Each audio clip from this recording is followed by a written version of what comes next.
بسم اللہ الرحمن الرحیم۔ شروع کرتا ہوں اللہ کے پاک نام سے جو بہت بڑا مہربان نہایت رحم والا ہے۔ دوستوں، بہنوں، بھائیوں، بزرگوں، السلام علیکم۔ تاریخ اسلام کی 156 نمبر قسط ایپیسوڈ میں ہم آپ کو خوش آمدید کہتے ہیں، اور اس میں ہم بیان کریں گے حجاج بن یوسف ثقفی۔ تو دوستوں، بہنوں، بھائیوں، بزرگوں، ولید بن عبد الملک کے تخت نشین ہوتے ہی حجاج نے یزید بن محلب کو خراسان کی گورنری سے، حبیب بن محلب کو کرمان کی حکومت سے معزول کر کے قید کر دیا تھا۔ پھر محلب کے تمام بیٹوں کو قید کر دیا۔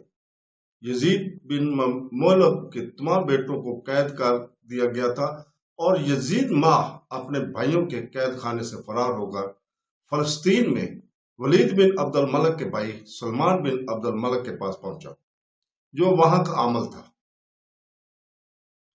اور وہاں جا کر اس نے حجاج نے ولید کو یزید بن محلب کی شکایتیں لکھی، لیکن سلمان کی سفارش سے یزید بن محلب اور اس کے بھائیوں سے ولید نے کوئی مواخذہ نہ کیا۔ حجاج کی مجاز کی سختی نے اہل عراق کو پریشان کیا، اور اکثر لوگ حجاج سے تنگ آ کر عراق سے فرار ہوئے اور مکہ مکرمہ اور مدینہ منورہ جا کر مقیم ہوئے۔ وہاں حضرت عمر بن عبدالعزیز حجاج کے گورنر تھے۔ انہوں نے عراق سے آئے ہوئے ان لوگوں کے ساتھ نیک سلوک کیا۔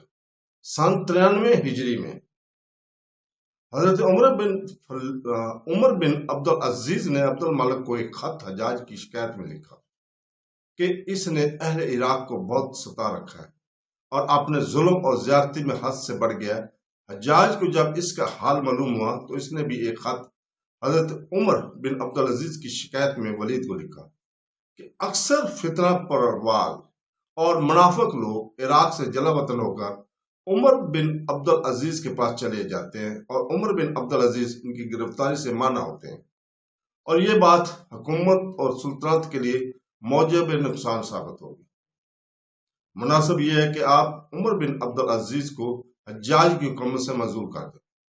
ولید نے ماہ شعبان سن 93 ہجری میں عمر بن عبدالعزیز کو حجاج کی حکومت سے معزول کر کے ان کی جگہ خالد بن عبداللہ کو مکہ مکرمہ کا اور عثمان بن حبان کو مدینہ کا حاکم مقرر کر دیا۔ خالد نے مکہ میں جاتے ہی کل اہل عراق کو نکال بہر کیا اور ان لوگوں کو بھی دھمکایا جنہوں نے اپنے مکانات اہل عراق کو کرائے پر دے رکھے تھے۔ جو لوگ حجاج کے ظلم اور ستم سے بچنے کے لیے مکہ مکرمہ میں آئے تھے، انہیں بھی سعد بن جبیر بھی تھے۔ سعید بن جبیر کی خطا یہ تھی کہ وہ عبد الرحمن بن اشد کے ہم آہنگ ہو گئے تھے، اور حجاج کی نگاہ میں یہ خطا کوئی معمولی خطا نہ تھی۔ خالد نے ان کی گرفتاری کر کے حجاج کے پاس بھیج دیا۔ حجاج نے ان کو قتل کر دیا۔ سعد بن جبیر بالکل بے گناہ مقتول ہوئے، اور اس قسم کے یہی ایک مقتول نہ تھے، بلکہ بہت سے بزرگ اور نیک آدمیوں کو حجاج نے ظالمانہ قتل کیا۔ بزرگ اور نیک آدمیوں کو وہ قتل کرتا رہتا۔ ولید بن عبد الملک کے بعد سلمان بن عبد الملک تخت خلافت کا آرزو مانتا، کیونکہ عبد الملک نے ولید کے بعد سلمان کو ولی عہد بنایا تھا، اور اسی پر لوگوں سے بیعت بھی لی گئی تھی۔ ولید نے یہ چاہا کہ میں سلمان اپنے بھائی کو محروم کر کے اپنے بیٹے عبدالعزیز کو ولی عہد بناؤں، لیکن قتیبہ نے اس کو پسند کیا، اور اسی سال سن 95 ہجری میں یہ ماہ شوال 20 برس عراق کی حکومت کرنے کے بعد حجاج نے وفات پائی، اور مرتے وقت اپنے بیٹے عبداللہ بن حجاج کو عراق کا گورنر کیا۔ ولید بن عبد الملک نے حجاج کے تمام عاملوں کو ان کے عہدوں پر بدستور قائم رکھا۔ تو دوستو، جس طرح حجاج مشرقی ممالک کے سب سے بڑا وائسرائے تھا، اسی طرح مغربی ممالک کا وائسرائے ولید بن عبد الملک کے عہد میں موسیٰ بن نصیر تھا، جس کا جائے قیام مقام قیروان تھا۔ شمالی افریقہ کے اس سب سے بڑے حاکم کے پاس اندلس کے بعض لوگ آئے اور اپنے بادشاہ لزریک راڈرک کے ظلم و ستم کی شکایت کر کے التجا کی۔ آپ اندلس اسپین پر چڑھائی کر کے مراکش کی طرح اس کو بھی اپنے حکومت میں شامل کر لیں۔ موسیٰ نے اہل اندلس کی اس درخواست پر چند روز غور کیا۔ اس کے بعد اپنے ایک غلام کو چار کشتیوں میں 400 سپاہیوں کے ساتھ ساحل اندلس کی طرف روانہ کیا کہ وہاں کے حالات سے آگاہی حاصل ہو، اور دو طرح خلیفہ ولید سے اندلس پر چڑھائی کرنے کی اجازت طلب کی۔ مطلب کہ دوسری طرف خلیفہ نے چڑھائی کی اجازت عطا کر دی، ادھر وہ 400 سپاہی بھی سالمانہ واپس آ گئے تھے۔ سن 91 ہجری یا سن 92 میں موسیٰ نے اپنے دوسرے آزاد کردہ غلام طارق بن زیاد کو 7000 فوج دے کر اندلس پر حملہ کرنے کا حکم دیا۔ طارق بن زیاد اس زمانے میں موسیٰ بن نصیر کی طرف سے تباہ واقع مراکو کا حاکم تھا، اور اپنے 7 ہمراہیوں کے ساتھ کشتیوں پر سوار ہو کر اور 12 میل کی چوڑی آبنائے جبل طارق کو عبور کر کے ساحل اندلس پر اترا اور شمال کی جانب متوجہ ہوا۔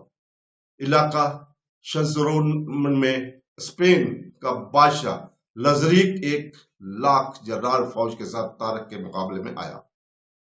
8 روز تک بڑے زور شور کے ساتھ لڑائی رہی۔ آخر 8ویں روز 28 رمضان المبارک سن 92 ہجری کو شاہ لزریک طارق کے مقابلے میں مارا گیا اور عیسائی لشکر نے راہ فرار اختیار کی۔ اسی سال سندھ کا راجہ داہر محمد بن قاسم کے مقابلے میں مارا گیا تھا۔ اس کے بعد بڑی آسانی سے طارق اندلس کے شہروں کو فتح کرتا ہوا آگے بڑھا۔ اس فتح عظیم کا حال جب موسیٰ بن نصیر کو معلوم ہوا تو اس نے طارق کو آئندہ پیش قدمی سے روکنے اور اپنے پہنچنے تک انتظار کرنے کے لیے لکھا، مگر طارق اور اس کے بہادر سپاہی اب رک نہیں سکتے تھے۔ آخر رمضان المبارک 93 ہجری میں موسیٰ بن نصیر بھی 18,000 فوج لے کر اندلس پہنچ گیا اور تمام جزیرہ نمایاں اندلس کو کوہ پیری نیر تک فتح کر لیا گیا۔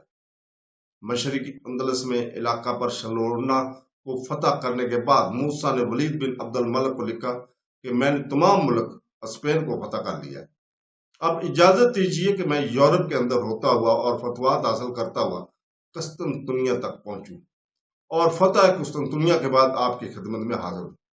لیکن ولید بن عبد الملک نے موسیٰ کو لکھا کہ تم اسپین میں کسی کو حاکم مقرر کر کے ماں طارق بن زیاد میرے پاس براہ راست افریقہ واپس آؤ۔ اگر اس وقت موسیٰ بن نصیر کو اجازت مل جاتی تو یہ کچھ بھی دشوار نہ تھا کہ تمام بر اعظم یورپ فتح ہو جاتا۔ بہرحال خلیفہ کے حکم کی تعمیل میں موسیٰ نے اندلس میں اپنے بیٹے عبد العزیز کو گورنر مقرر کیا اور مراکو اپنے دوسرے بیٹے عبد الملک کو سپرد کیا اور قیروان میں اپنے تیسرے بیٹے عبداللہ کو اپنا جانشین بنایا، اور اس انتظام سے فارغ ہو گئے خود ماں تحفہ اور ہدیہ دمشق کی جانب روانہ ہوا۔ لیکن یہ جس روز دمشق پہنچا خلیفہ ولید بن عبد الملک کا انتقال ہو چکا تھا۔ دوستو، ولید نے اپنے بھائی سلمان کو ولی عہدی سے الگ کر کے اپنے بیٹے کو ولی عہد بنانے کی جو کوشش کرنی چاہیے تھی وہ اس میں کامیاب نہ ہوئی۔ اس کے ساتھ ہی ہم اجازت چاہتے ہیں۔ کل انشاءاللہ تعالی ہم آپ کے سامنے نئی قسط کے ساتھ حاضر ہوں گے۔ اللہ حافظ۔